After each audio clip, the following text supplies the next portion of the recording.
Oke, siap belajar sekarang? Ya. Tema kita, oke, bentar.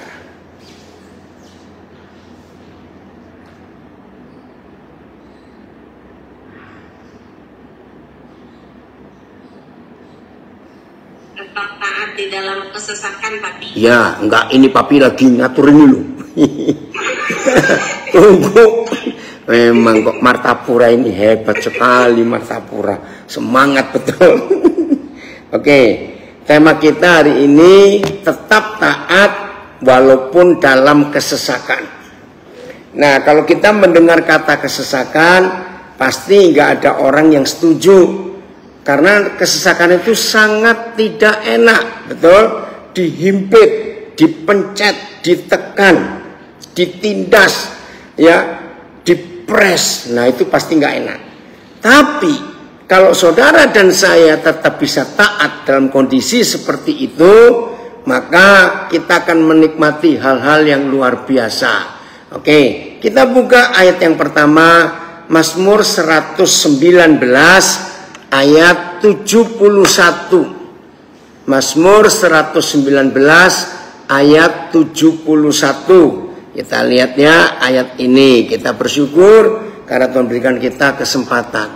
Mazmur 119 ayat 71. Udah? Ya. Oh, ayatnya mesti keluarkan.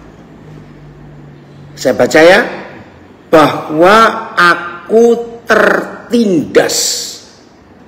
Ya, ayatnya sama tertindas, TL-nya teraniaya, BIS-nya memang baiklah engkau menghukum aku, woi.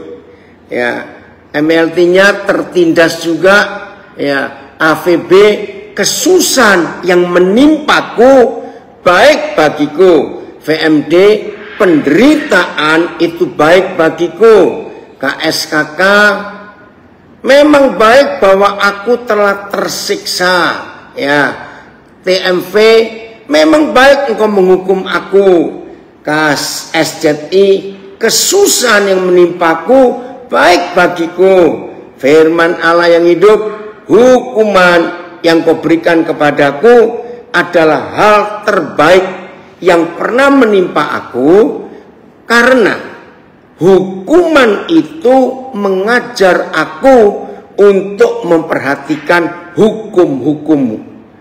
Dan bagiku hukum-hukummu itu lebih berharga daripada ribuan keping emas. Naik lagi kali ketutupnya. Ya, saya ulangi. Karena bagiku hukum-hukummu itu lebih berharga daripada ribuan keping emas dan ribuan keping perak. Nah, saudara, nanti kita akan dengar kenapa saudara kita Gale memilih tema ini. Tapi setelah kita membaca isi hati pemazmur, bahwa tertindas, teraniaya, dipencet, digencet, dipres, ditekan, mengalami hukuman Tuhan, itu ternyata baik. Tujuannya cuma satu, supaya kita bisa mengenal Bapa di surga, tahu didikannya dan ajarannya. Kali terjemahan baru, karena tadi belum selesai. Ya, lihat ini. Bahwa aku tertindas itu baik bagiku, supaya aku belajar. Ini tujuannya, supaya aku belajar ketetapan-ketetapanmu, hukum-hukummu, belajar tentang peraturan-peraturan Tuhan. Maafkan saya, semua anak-anak saya, warga binaan dimanapun saudara berada, di tempat yang sekarang saudara tinggal itu tempat yang tidak enak. Tapi kalau semua kita bisa menikmati, masih ingat prinsip yang kita pelajari dari hidup Yusuf? Kalau di tempat yang tidak enak itu, masing-masing kita bisa berkata, aku bisa menikmati dengan senikmat-nikmatnya segala ketidaknikmatan ini, maka dijamin kalau semua saudara bebas nanti, saudara sudah keluar seperti emas murni yang tak ternilai harganya. Kalau saudara bebas nanti, kalau anak-anak bebas, Papi akan melihat kalian seperti berlian-berlian yang sudah diasah dan nilainya akan mahal sekali. Percaya itu. Jadi tertindas itu baik. Maaf ya, nanti Gali bisa cerita. Saudara kita Gali ya sekarang jadi host yang memilih tema ini pernah hidup di tempat yang saudara-saudara tinggali sekarang. Maka itu dia bisa seperti ini. Hebat sekali apa yang Tuhan buat. Pak Andreas Normandala satu-satunya orang yang dipakai oleh Tuhan luar biasa. Kalau tidak ada Pak Andreas, saudara, maka kita nggak punya Zoom seperti ini sampai hari ini. Jadi ketika ini yang baru ikut supaya tahu, yang bukan warga binaan juga. Jadi saya nggak tahu tahun berapa Pak Andreas pernah tersandung kasus, akhirnya harus meringkuk di tempat yang kita nggak suka ini. Tapi di tempat yang nggak suka itu Tuhan menemui dia, hidupnya berubah. Setelah masa tahanannya bebas, Pak Andreas jadi orang biasa. Nah, di situ Tuhan berikan beban untuk memperhatikan semua saudara yang di tempat yang nggak suka ini. Nah, Pak Andreas ini sudah Tuhan pakai luar biasa. Sudah ada berapa terpidana mati, tapi Pak Andreas berjuang ya dengan semua bagian-bagian hukum yang dia lewati. Ada berapa orang, nggak satu nggak dua, yang terpidana mati bisa diselamatkan. Bahkan kasus-kasus yang lain, urusan pembebasan bersyarat atau PB, waduh Pak Andreas luar biasa. Yang sekarang ini sedang ditangani, bukan yang terakhir ya, yang sekarang sedang ditangani Pak Andreas, kasus Senta, ya seorang ibu yang nggak tahu narkoba, nggak tahu apa, kerja di sebuah perusahaan jasa titipan kilat. Nah kok hari itu ada kiriman paket, saya nggak tahu gimana ceritanya, seberat berapa? 200 atau 100 sekian kilo sabu. Lah dia kan nggak tahu, dia cuma karyawan. Nah itulah keadaan hukum yang ada sehingga dia divonis seumur hidup. Waduh, nah ini Pak Andreas yang berjuang. Nah saudara, dari kasusnya Gali, kasusnya Pak Andreas, orang-orang saudara yang pernah ngalami itu, ya kita nggak usah tanya siapa salah siapa benar, nggak ada urusan. Kita ingat juga kasus Pak Nelson Sembiring, luar biasa bukan? Aduh, ya. Oke Bu Apriana, nanti datang ya anak-anak WWM. Oke. Nah kasusnya Pak Nelson Sembiring dikorbankan, divonis 10 tahun tanpa boleh ada banding, tanpa boleh ada PK, padahal bukan salah dia. Oke, kita nggak usah bahas itu. 10 tahun dia jalani lengkap, tidak ada remisi. Bayangkan, ternyata 10 tahun itu Pak Andreas jadi berkat di LP Porong, istilah saya rumah keduanya. Dan setelah bebas bulan Juli tahun 2024 yang lalu, maka apa yang Tuhan kerjakan lewat Pak Nelson Sembiring tetap tertinggal di LP Porong.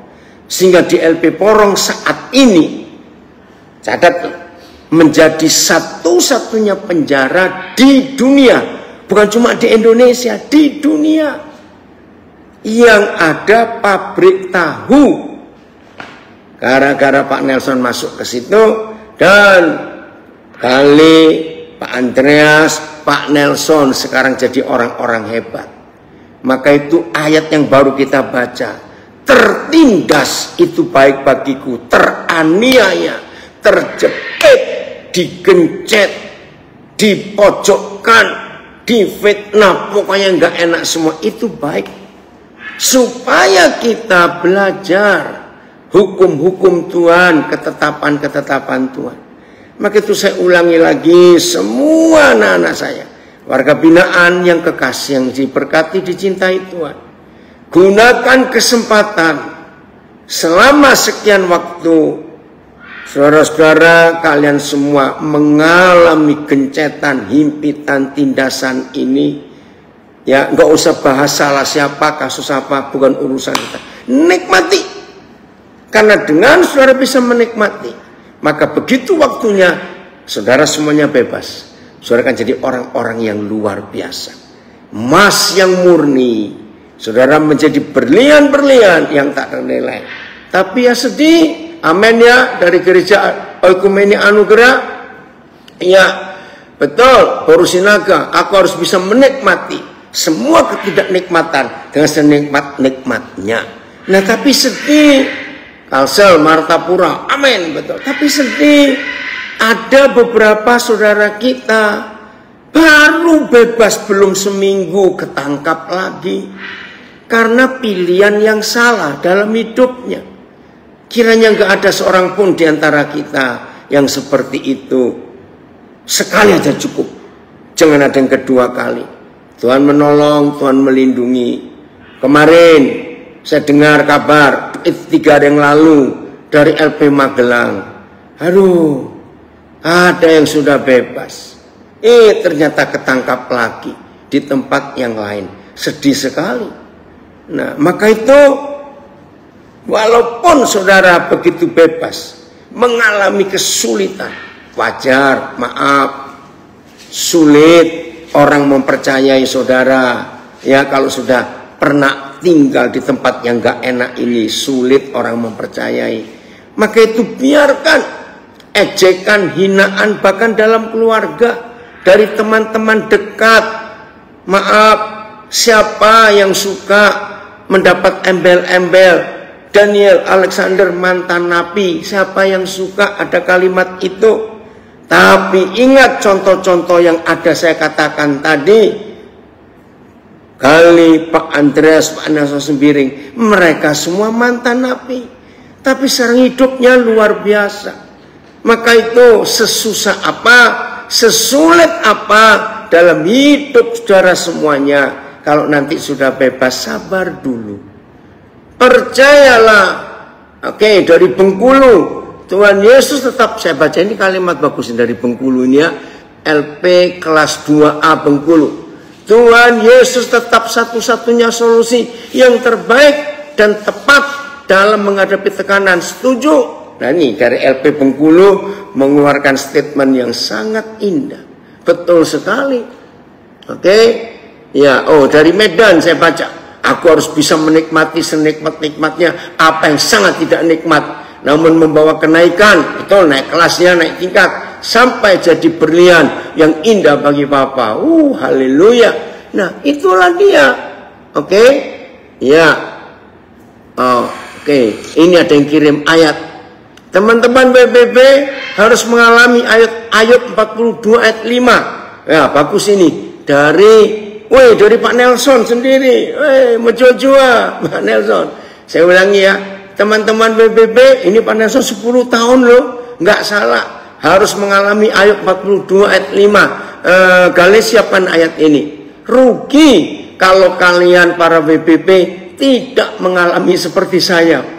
Luar biasa ini Pak Nelson. Betul, lihat ini ayat yang dikirim oleh, maaf ya Pak Nelson, saya pakai kata mantan napi. Bayangkan, mantan napi, nggak apa-apa ya. Itu lihat tuh, mantan napi 10 tahun, tidak ada salah karena dikorbankan, nggak bisa naik banding, nggak bisa peninjauan kembali, tidak dapat remisi. Bisa ngomong ini ayat 42 ayat 5. Wah, nanti saya harap habis ini Pak Nelson, sebelum kita selesai cerita ya, supaya semua saudara-saudara, anak-anak saya warga binaan kuat. Nah, ini lihat, ini Pak Nelson ini dari kecil sudah Kristen Katolik, tapi nggak pernah tahu siapa Tuhan. Tapi 10 tahun di tempat yang nggak enak, hidupnya berubah. Begitu sekarang Pak Nelson punya jasa yang luar biasa. Bahkan lebih hebat lagi, dengar ya, ini keren. Nggak tahu bagaimana ceritanya, saudara. Ternyata Pak Nelson dengan timnya sedang dapat kepercayaan hebat untuk mengelola berapa ribu hektar, nah Pak Nelson, di Nusa Kambangan? Sekarang yang dibuka 3.000 hektar. Ayo. 3.000 hektar. 3.000 hektar tanah lahan subur di Pulau Nusa Kambangan. Pak Nelson dapat kepercayaan dari negara untuk mengelola tanah seluas itu. Maka itu saya percaya kalau ini berhasil, ayo semua anak-anak saya, saudara saya yang lulus dari kampus Universitas Kehidupan kerja di Pulau Nusa Kambangan itu. Kalau 3.000 hektar itu kira-kira paling dikit perlu tenaga berapa, Pak Nelson? Kalau dikelola sih itu sangat banyak kok, walaupun tenaga skill yang bukan terlalu tinggi karena kita mau nasi dari teman-teman di dalam. Tapi untuk tenaga tampil seperti untuk kerajinan rotan yang tidak boleh dibawa dalam keadaan mentah, harus diolah, itu perlu keterampilan orang yang berjiwa seni. Yang dari Bali, dari mana, seperti itu yang kita perlukan. Kalau tenaga kerja rendah, orang-orang asimilasi dari LP Nusa Kambangan saja. Dari luar perlu sekali kita. Lihat itu. Bayangkan 3.000 hektar kalau dikelola. Saudara perhatikan ini. Enggak mungkin pemerintah berani mempercayakan, lagi sekali maaf, enggak mungkin pemerintah dan negara berani mempercayakan lahan seluas itu, maaf, kepada seorang mantan napi. Kalau negara dan pemerintah tidak melihat berlian dan emas murni dalam hidup Nelson Sembiring. Betul tidak? Ini yang luar biasa. Wih, kaget. Maka itu tertindas itu baik. 10 tahun kembali, ayatnya belum selesai kali. Ayub 42 ayat 5. Ini sungguh-sungguh luar biasa. Lihat ya. Ayub 42 ayat yang kelima. Oke. Hanya dari kata orang saja aku mendengar tentang engkau.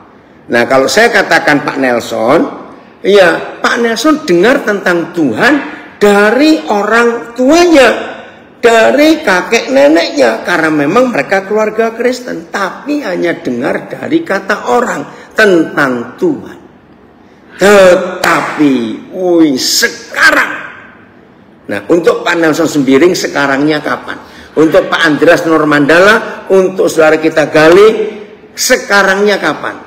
Justru saudara-saudara kita ini yang tadinya cuma dengar dari kata orang tentang Papa di surga, tapi sekarang mataku sendiri memandang engkau. Woi, ayati, aku sudah mendengar kabar tentang engkau, tentang Tuhan, hanya dengan telinga.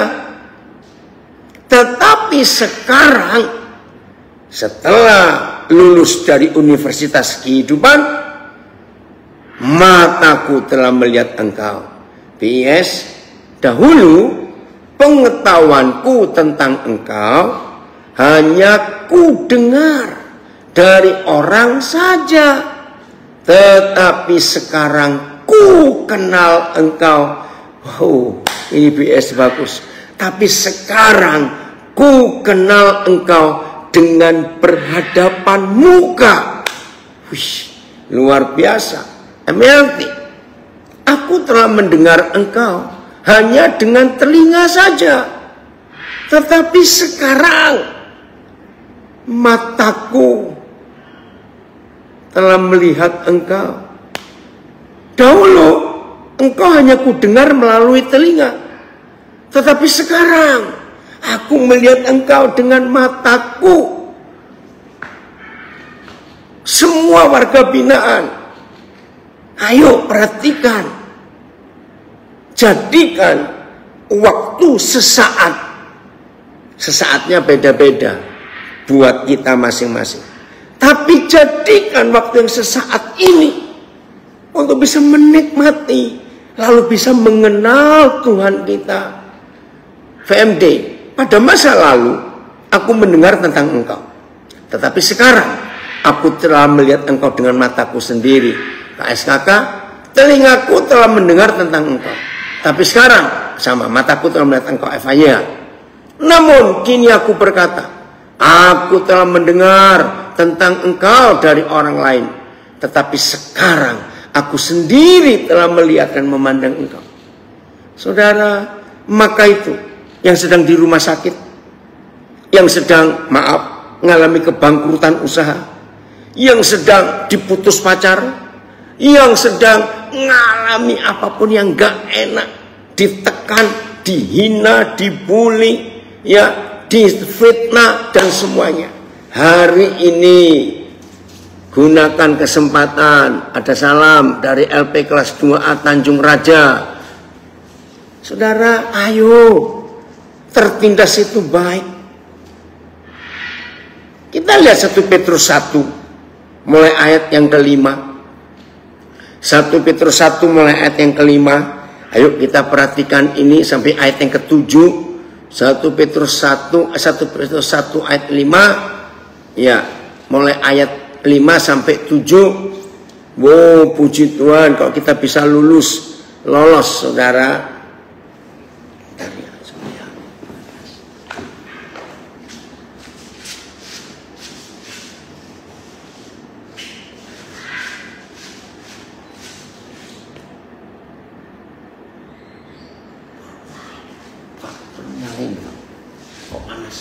Maaf. Udah? 1 Petrus 1 ayat 5. Oke? Mana dia? Yaitu kamu yang dipelihara dalam kekuatan Tuhan karena imanmu. Anak-anak, semua warga binaan, semua kita yang sedang tertekan, yang sedang di rumah sakit, yang sedang menghadapi masalah pengadilan, urusan hukum, menghadapi masalah uang, masalah apa saja. Ternyata kita semua itu dari hamba Tuhan, hebat dari Manokwari. Betul Pak Max Tiweri, amin. Ya, kita semua yang sedang mengalami kesesakan dalam hidup, yang sedang mengalami impitan dalam hidup, yang sedang mengalami masalah dalam hidup, yang dipelihara dalam kekuatan Tuhan ini karena imanmu. Maka itu kalau sampai Pak Andreas, Pak Gali, Pak Nelson bisa jadi berkat walaupun status mantan napi masih nempel, itu karena terpelihara dalam kekuatan Tuhan oleh iman mereka. Ayo semua kita kuat. Sementara kamu menantikan keselamatan yang telah tersedia untuk dinyatakan pada akhir zaman. Lihat ayat 6. Bergembiralah akan hal itu. Akan hal apa? Sekalipun sekarang ini. Sekarang ya ini. Hari ini. Dan besok ada lagi. Lusa ada lagi. Pokoknya ketika saudara belum selesai dari didikan Tuhan itu, bergembiralah akan hal itu sekalipun sekarang ini.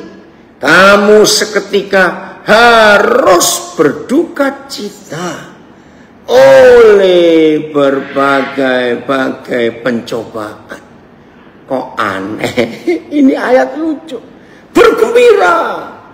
Ada kata lah, berarti perintah. Bergembiralah. Oh, biasanya kalau kita dengar kata bergembira, wih dapat hadiah mobil, wih dapat bonus sekian ratus juta, wih dapat ini. Ternyata Papa minta saudara dan saya bergembira sekalipun sekarang ini, untuk seketika kita harus berduka cita karena tekanan, karena himpitan, karena fitnaan, karena macam-macam. Maka itu tema kita hari ini, tetap taat walaupun dalam kesesakan, hasilnya akan luar biasa. Maksud semua itu, lihat ayat 7 saudara, ini keren sekali.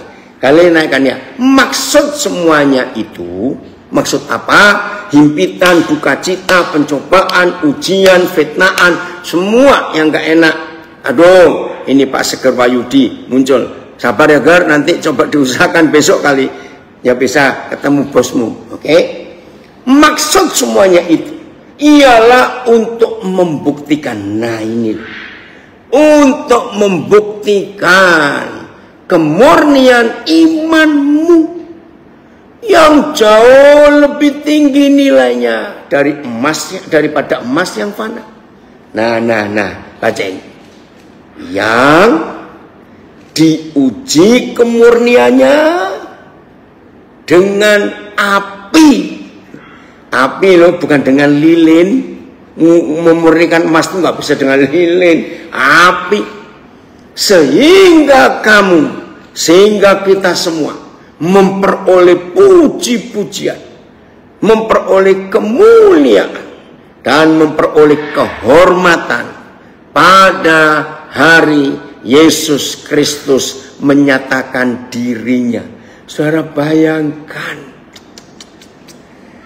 jadi himpitan, tekanan, tindasan, fitnaan, dan macam-macam lagi yang gak enak pokoknya, itu akan membuat kita semua seperti emas yang murni dan berlian yang tak ternilai harganya. Maka itu hanya perlu satu syarat untuk semua kita yang suka menikmati ketidaknikmatan itu, tapi dengan nikmatnya kita alami.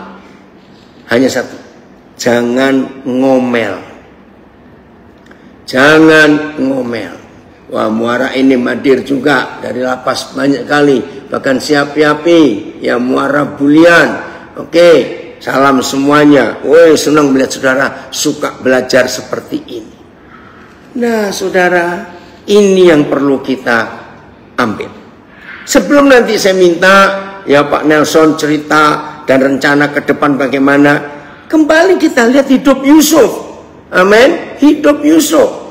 Woi, orang hebat dari Nabire, Batinus Kokoya. Ayo belajar terus. Yusuf itu tidak ada satu kesalahan sekecil apapun.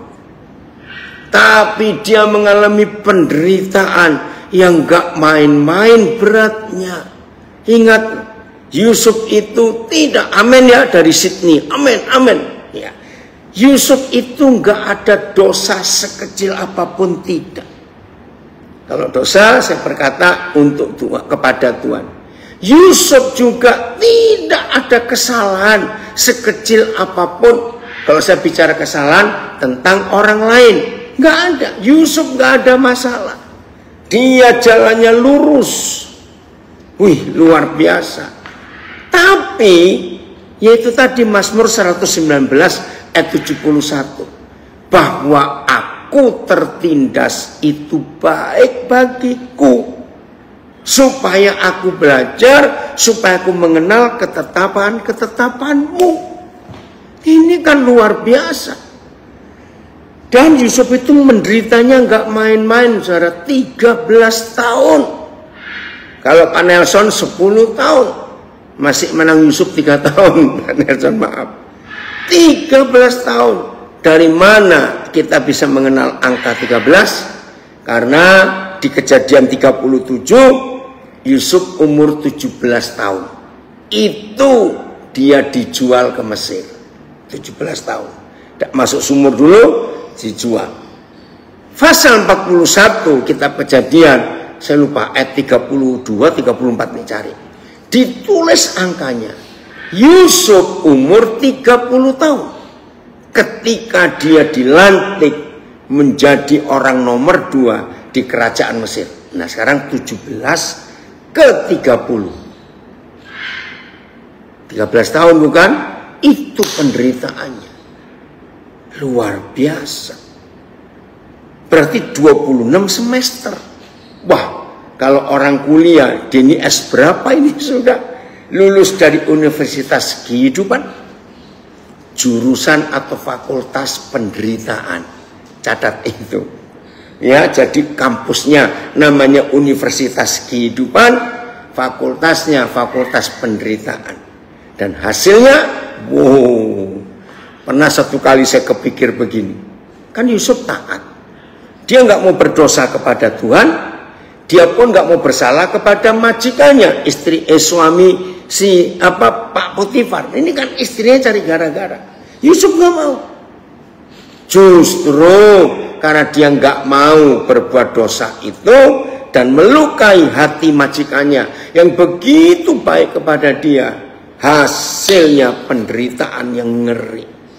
Maaf loh, saya percaya semua kita pasti pernah berpikir gini, Tuhan maaf ya maaf, Tuhan kalau tahu hasil ketaatanku tidak berjinak, ternyata penjara seberat ini, lebih baik waktu itu aku berdosa sekalipun dengan istri Potifar. Jujur, bisa nggak Yusuf berkata seperti itu? Bisa, karena dia manusia. Woi, dari Brisbane, dari Bali. Oke, bayangkan Tuhan menghargai imannya Yusuf yang luar biasa dalam penderitaannya. Dia tetap sabar. Dan yang luar biasa, maka itu ingat tadi saya katakan, satu-satunya penghalang ketika proses yang Papa izinkan masuk ke hidup kita digencet, dipojokkan, difitnah, dituduh dan macam-macam lagi sampai sakit nggak bisa bangun misalnya, saudara percayalah akan ada kemuliaan yang muncul. Yusuf tidak nyalakan istri Potifar. Yusuf tidak menyalahkan Tuhan, kenapa Tuhan nggak bela dia? Tidak. Yusuf tetap bersyukur. Ayo kita lihat 3 ayat ini. Habis ini biar Pak Nelson cerita dulu ya. Ayo yang lain ikuti kesaksian luar biasa. Mazmur 105 ayat 17 sampai 19. Mazmur 105 ayat 17 sampai 19. Wih, ini luar biasa. Oke, Mazmur 105 ayat 17 sampai 19. Yusuf, saudara, mengalami hal yang luar biasa dan dia menang, ya, dia menang. Kita lihat bagaimana kemenangan yang Yusuf alami karena dia nggak ngomel, tidak berontak, tapi menikmati. 17, nah, 17 bukan 27. Mazmur 105 ayat 17. Diutusnyalah. Ini yang luar biasa. Nya huruf besar. Berarti Tuhan yang mengutus Yusuf. Tapi faktanya, ya, tapi faktanya kakak-kakaknya yang mengutus dia untuk ke Mesir karena dijual. Betul? Diutusnyalah seorang mendahului mereka, Yusuf namanya, yang dijual menjadi budak. Pemerintah Mesir mengimpit kakinya dengan belenggu, lehernya masuk ke dalam besi. Nggak enak sekali. Tapi ini yang meluluskan Yusuf sampai, haleluya. Anak-anak warga binaan dimanapun saudara berada, genapi Mazmur 105 ayat 19. Yang membebaskan kalian semua bukan pengadilan. Dengar, yang akan membebaskan kalian adalah Papa Yahweh sendiri. Dan ini terjadi dengan Yusuf sampai saat firman-Nya sudah genap dan janji Yahweh membenarkannya. Kali tolong ayat 19 dari berapa terjemahan, karena ini luar biasa. Ada terjemahan yang mengatakan setelah Yusuf lulus tes, dia bebas. Nah, jadi saya ulangi lagi, anak-anak warga binaan, kalau saudara bebas nanti bukan pengadilan yang membebaskan, tapi Papa di surga akan membebaskan. Sebab kalau pengadilan manusia membebaskan, itu hanya melihat di luar, ya hukuman selesai. Tapi kalau Papa di surga membebaskan, berarti saudara dianggap lulus. Itu yang lebih baik. Ayat hingga waktu untuk nubuatannya tiba, firman Yahweh telah menguji dia. Nah ini dites, ya, BS. Akhirnya terjadilah yang Tuhan ramalkan, ya, yang Yusuf ramalkan. Yusuf dibenarkan oleh perkataan Yahweh. Nah ini anak-anak saya warga binaan, jangan saudara bebas karena pengadilan sudah memutuskan hukuman selesai. Tidak. Semua kita yang sedang mengalami tes, mengalami ujian, mengalami tekanan, mengalami tindasan, mengalami fitnaan, mengalami apa saja hinaan yang gak enak, jangan cari pengadilan manusia. Tunggu setelah Tuhan memurnikan dia. Murni seperti dari 1 Petrus 1 ayat yang kelima.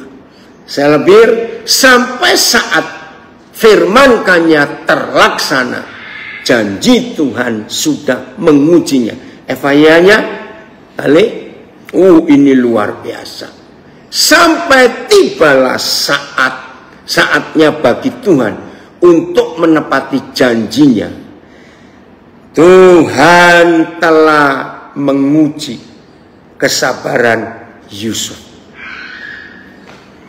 Akhirnya Tuhan menyatakan, kamu lulus. Dari Martapura ada tulisan, sangat bisa untuk orang marah kepada Tuhan, tapi orang yang takut Tuhan tidak akan melakukan hal yang menyakiti hati Papa. Betul. Terima kasih Martapura, luar biasa. Oke, Nelson sudah siap? Siap, Buden. Ayo kita dengar kesaksian luar biasa ini. Orang hebat, lulus sudah ya. Oke. Tuhan yang hebat. Iya, oke sebentar. Ya, silakan. Baik, terima kasih. Shalom teman-teman, saudara-saudara-saudari yang ada di warga binaan saat ini di seluruh Indonesia. Beruntung sekali saya bisa bertemu dengan teman-teman mungkin melalui Koden ya.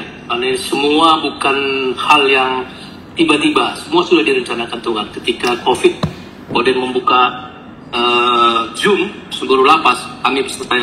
Saya dari Lapas Porong, 10 tahun saya di sana. Setelah 1 tahun sebelumnya sidang tipikor. Nanti kalau mau lihat masalah saya mungkin ada di media ya. Itu sudah jejak digital. Tetapi apa yang perlu saya sampaikan bahwa kita di dalam lapas ini bukan sesuatu yang sia-sia. Itu rencana Tuhan. Amen. Karena Roma 8:28 mengatakan bahwa Tuhan turut bekerja untuk membuat bukan tantangan kecelakaan. Nah itu.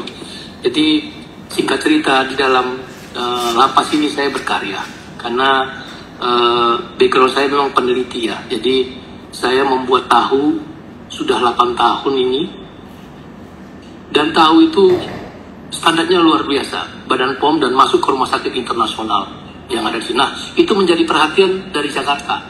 Bahwa wah ini luar biasa ini.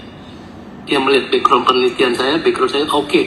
Nanti kalau keluar, kebetulan beliau itu ketua lapas, kepala lapas waktu itu. Sekarang menjadi pejabat tinggi di sana. Dan disebutkan, tolong ke Nusa Kembangan kita bisa berbicara pengembangan ke sana karena pemerintah sekarang sedang mengembangkan ketahanan pangan. Nah pulau itu kan tertutup selama ini. 12.500 hektar luas pulau tersebut.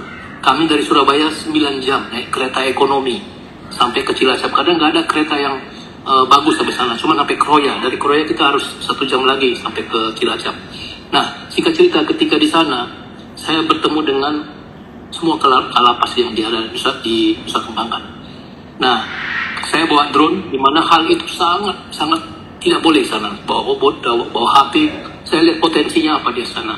Ternyata memang di sana benar-benar luar biasa. Ada rotan yang alami tersebar di situ.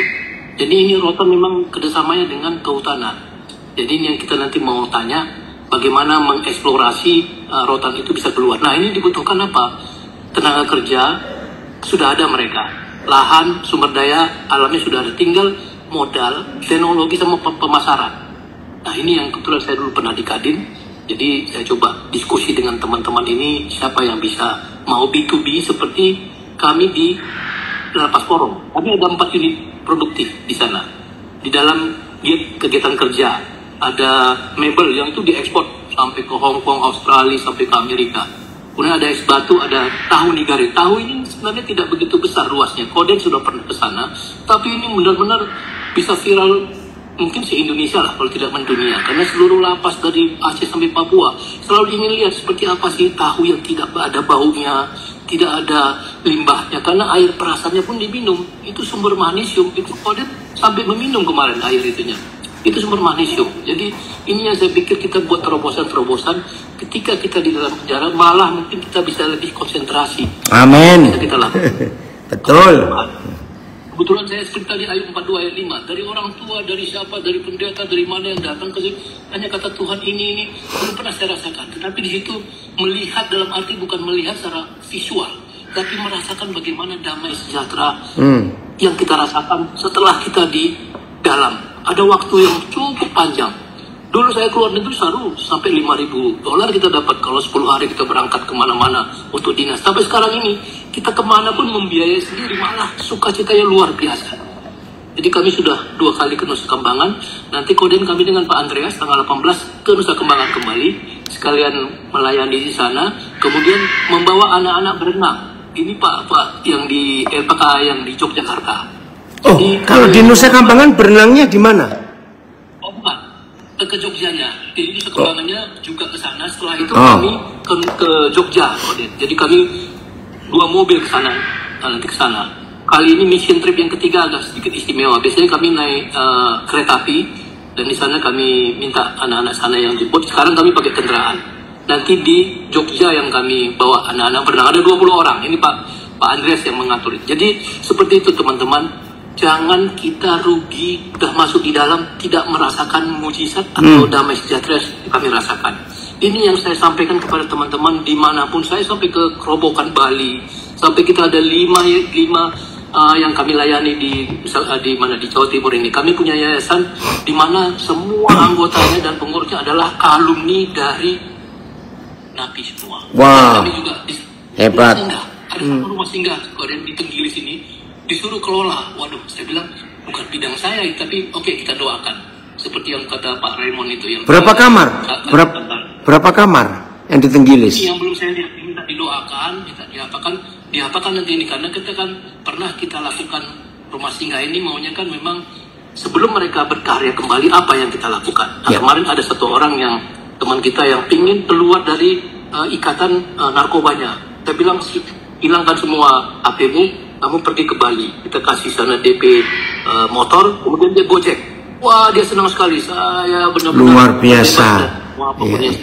Oke. Salah satu cara kami. Nanti bisa bisa belajar dari Renaldo Ginting untuk rumah singgah ini. Itu nanti untuk rumah singgah itu coba kami akan ke sana. Ya, oke. Lanjut. Karena beliau sudah kali ini ya. Jadi itulah teman-teman, jangan sampai kita masuk lagi, karena di Lapas Porong ada yang 17 kali masuk. Aduh. Balik bolak-balik sampai kartu keluarganya dia rubah, sampai namanya sekarang kita tanya dia lupa karena berubah nama. Kalau namanya tetap ada. Pembebasan bersarat itu jeblos, jadi harus diulangi lagi. Nah sekarang tapi dia benar-benar bertobat hari ini. Dia sudah masuk ke gereja, sampai petugas-petugas lapas kenal dia. Kamu kok boleh, tapi sekarang kok kamu kok berubah? Nah inilah jamahan Tuhan. Ada waktunya. Dia benar-benar merasa hari ini saya terakhir, Pak. Usia sudah hampir 50, hampir 60 lah. Aduh. Jadi teman-teman, jangan sampai umumnya yang kembali itu adalah narkoba. Kita tidak bisa menyalahkan karena itulah jalan pintas. Sekarang kami sedang mendidik bagaimana menjadi supir, bagaimana menjadi supplier untuk ke Indonesia Timur. Jadi link and link antara warga dan warga binaan dan pengusaha-pengusaha di luar. Sedang kita cari itu. Ya, puji Tuhan. Ya. Siapa yang kamu rekomendasikan dari lapas yang bisa? Nah, teman-teman di dalam lapas jangan sampai membuat lagi cacat apapun, karena kita ini udah mendunia nama kita. Nanti kalau ditanya orang si A di lapas ini, bagaimana dia di dalam? Bagaimana selama? Kalau enggak dipercaya kita. Nah itu trust itu ternyata di mana-mana harus kita jaga terus. Apalagi dengan adanya sentuhan Tuhan di dalam LP ini, kita harus berubah. 1 Tesalonika 5 ayat 16-18. Itu saya jadi hafal semua ayat-ayat ini. Bersukacita, berdoa, dan tetap bersyukur. Itu tetap dipegang. Itu sama dengan menikmati ketidaknikmatan seperti yang kata Koden, nikmati. Bersyukurlah dalam segala hal. Bersukacita, jangan alay kepahitan. Itu rangkuman 3 ayat yang saya pikir, wah sangat berkesan bagi saya. Jadi teman-teman, Ayo kita terus berubah, sudah berubah di dalam, langsung kita berbuat. Amin, amin. Saya sendiri telah bebas tahun lalu, tidak ada pekerjaan duniawi yang saya kerjakan. Padahal saya ada 3 anak, 2 keponakan sekolah di sini. Tuh, hanya yang luar biasa, yang di luar saya ini seorang dokter dari Jepang. Hanya sains dan logika yang saya pikirkan. Ternyata ilmu Alkitab itu lebih tinggi dari apapun. Amin. Itu saya rasakan.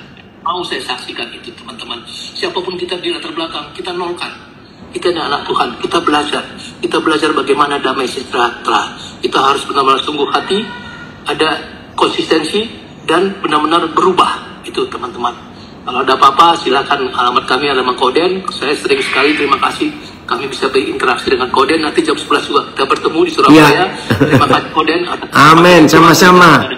Gali, lanjutkan Gali, kesaksianmu. Gali. Ayo kita dengar kesaksian Gali.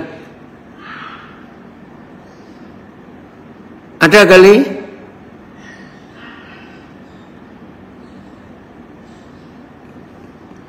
Gali? Keluar. Ya. Ayo, mana wajahmu? Ini di David. Oh, nah, ayo. Iya. Ya, jadi kenapa saya memilih tema ini? Karena ya di dalam himpitan, di dalam hal kita terdesak, bahkan di saat kita ini sedang ibarat kata sedang terpojok, kita semua ini cenderung lari dari taat. Kita malah memilih jalan pintas yang sangat instan.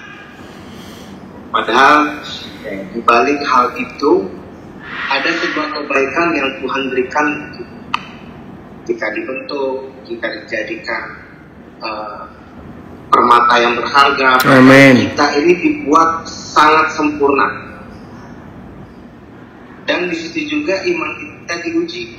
Apakah kita taat atau kita mencari jalan pintas yang instan.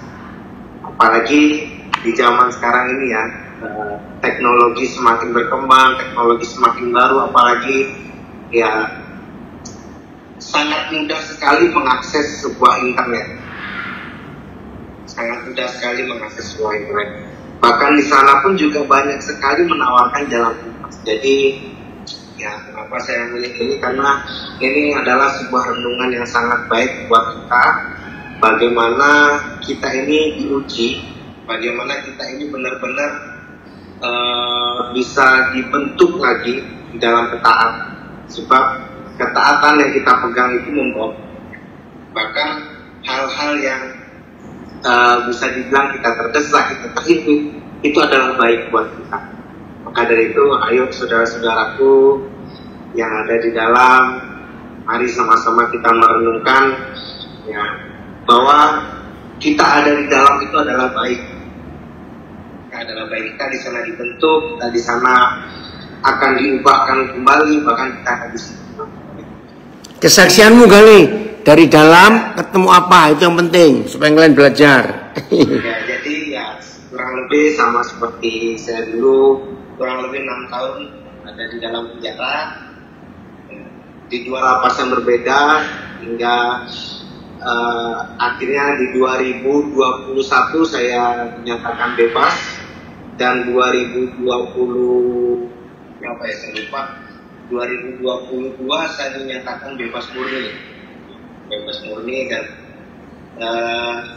puji Tuhan hingga saat ini, meskipun banyak sekali ya godaan itu, saya ya bagaimana hidup ini terus taat di dalam Tuhan, apalagi ketika dalam keadaan terhimpit. Apalagi dalam keadaan terhimpit. Tapi Tuhan tidak pernah tinggal diam yang di depan kita semua.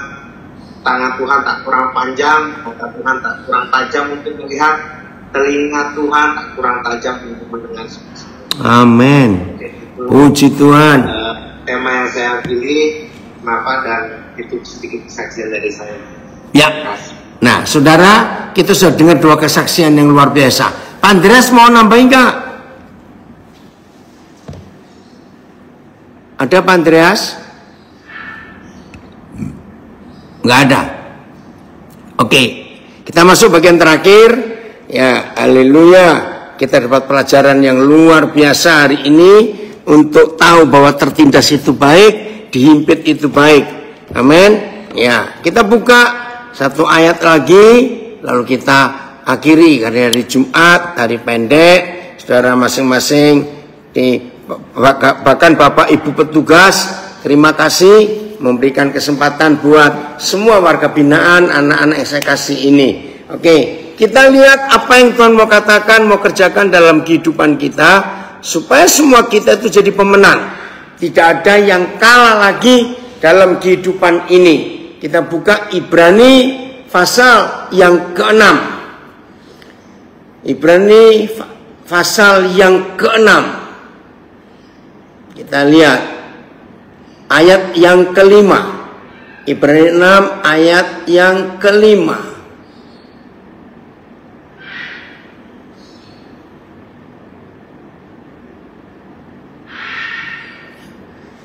Dan yang mengecap firman sudah mengalami nikmatnya, indahnya firman.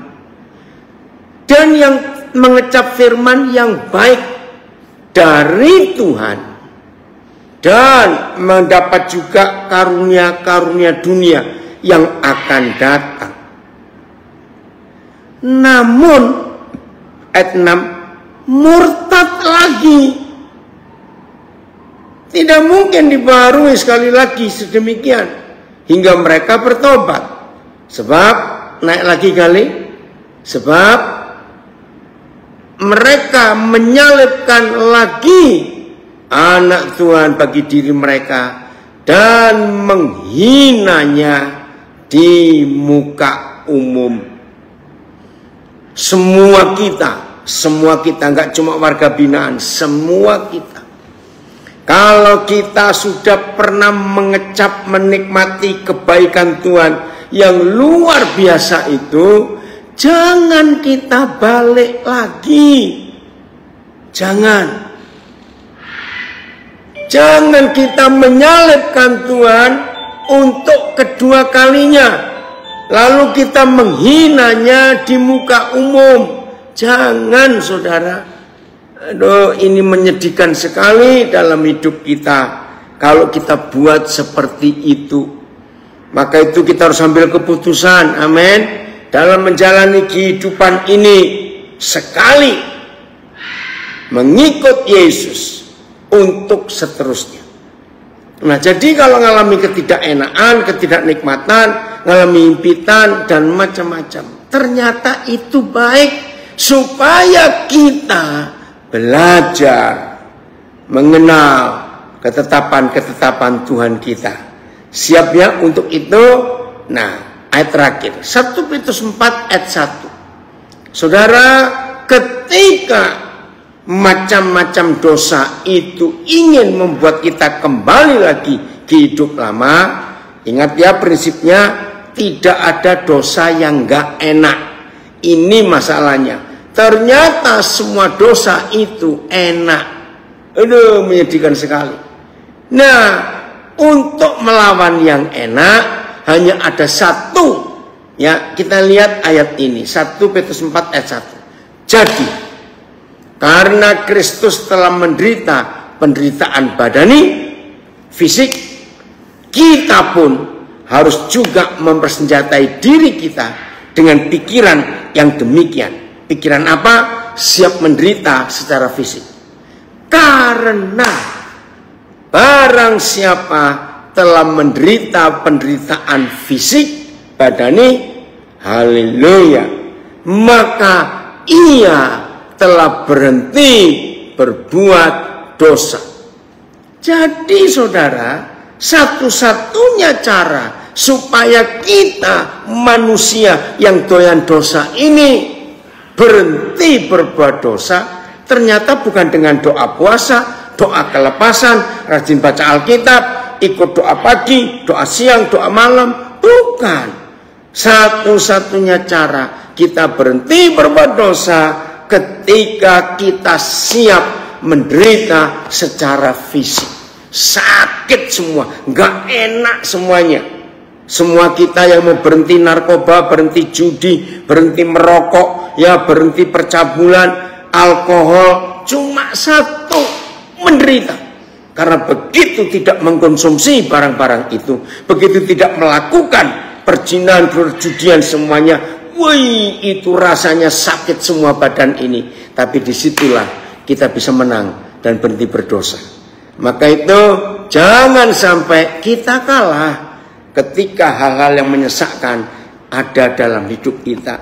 Terima kasih Bapak untuk kebenaran yang luar biasa. Semua kita bisa jadi pemenang. Haleluya. Ambil keputusan untuk hidup mengasihi Tuhan Yesus lebih daripada apapun. Roh Kudus menolong kita untuk kita menjadi orang-orang yang hebat. Tuhan memberkati kita semuanya. Ya, selamat menjadi pemenang-pemenang yang luar biasa. Haleluya.